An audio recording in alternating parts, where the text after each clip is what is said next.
ನಮ್ಮ ದೈನಂದಿನ ಆಹಾರ ಪದ್ಧತಿ ಸರಿ ಇದ್ದಾಗ ಆಯಾಯ ಋತುವಿಗೆ ಸರಿಯಾದ ಆಹಾರ ಸೇವನೆ ಮಾಡಿದಾಗ ಸಕಲ ರೋಗದಿಂದ ದೂರವಿರಬಹುದು ಎಂದು ಗೋವಿನ ತೋಟ ರಾಧಸುರಭಿ ಗೋಮಂದಿರದ ಅಧ್ಯಕ್ಷ ಭಕ್ತಿಭೂಷಣ್ ಪ್ರಭುಜಿ ಹೇಳಿದ್ದಾರೆ.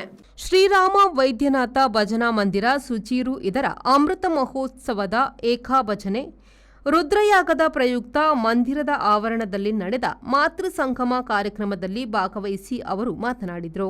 ವೈದ್ಯ ಬಂಡ ವೇದನು ತೆರಿದಿನೇ ವೈದ್ಯ ಆ ವೇದನು ತೆರಿದಿನ ವೇದ ಬಂಡ ಒಂಜೆ ವೇದ ವೇದದ ಬಗ್ಗೆ ಗೊತ್ತುಂಟು. ಸಾಮವೇದ ಋಗ್ವೇದ ವೇದ ಗೊತ್ತುಂಟು. ಮುಂಚಿನ ಮಸ್ತ್ ವೇದದ ವರ್ಣನೆಲ್ಲ.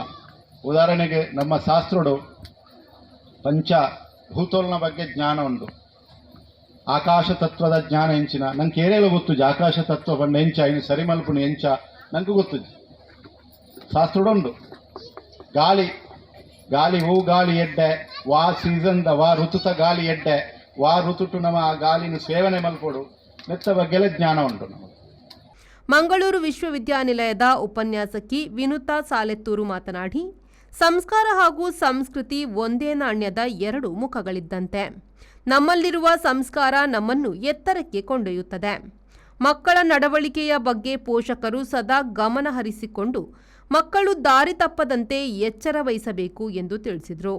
ನಾವು ನಮ್ಮ ಮಕ್ಕಳನ್ನು ಉನ್ನತ ವಿದ್ಯಾಭ್ಯಾಸಕ್ಕೆ ಅಂತ ಕಳಿಸ್ತೇವೆ, ಇಲ್ಲ ದೂರದ ಊರಿಗೆ ಒಂದು ವಿದ್ಯಾಭ್ಯಾಸಕ್ಕೆ ಅಂತ ಕಳಿಸ್ತೇವೆ. ಡಿಗ್ರಿಗ PUC ಆದ ನಂತರ ನನ್ನ ಮಗ ಇನ್ನೊಂದು ಶಾಲೆಯಲ್ಲಿ ಓದಲಿಕ್ಕೆ ಹಾಸ್ಟೆಲಲ್ಲಿ ಇದ್ದಾನೆ, ನಾವು ಆರಾಮ, ಪರವಾಗಿಲ್ಲ, ಅಲ್ಲಿ ಹಾಸ್ಟೆಲಲ್ಲಿ ಇದ್ದಾನೆ, ಅಲ್ಲಿ ಅವ್ರು ನೋಡ್ಕೊಳ್ತಾರೆ, ಶಾಲೆಗೆ ಬಂದರೆ ಶಿಕ್ಷಕರು ಇರ್ತಾರೆ, ಏನು ತೊಂದರೆ ಇಲ್ಲ ಅಂತ ನಾವು ಅಂದ್ಕೊಳ್ತೇವೆ. ನಮ್ಮಲ್ಲಿ ವಿಶ್ವವಿದ್ಯಾನಿಲಯದಲ್ಲಿ ಎಷ್ಟೋ ಮಕ್ಕಳು, ನಮಗೆ MSW ನಂದು ಕೋರ್ಸ್, MSW ನಮಗೆ ವರ್ಷಕ್ಕೆ ಒಂದು ತರಗತಿಯಲ್ಲಿ ಸಾಧಾರಣ 70ರಿಂದ ಜಾಸ್ತಿ ಮಕ್ಕಳೇ ಬರ್ತಾರೆ ನಮಗೆ.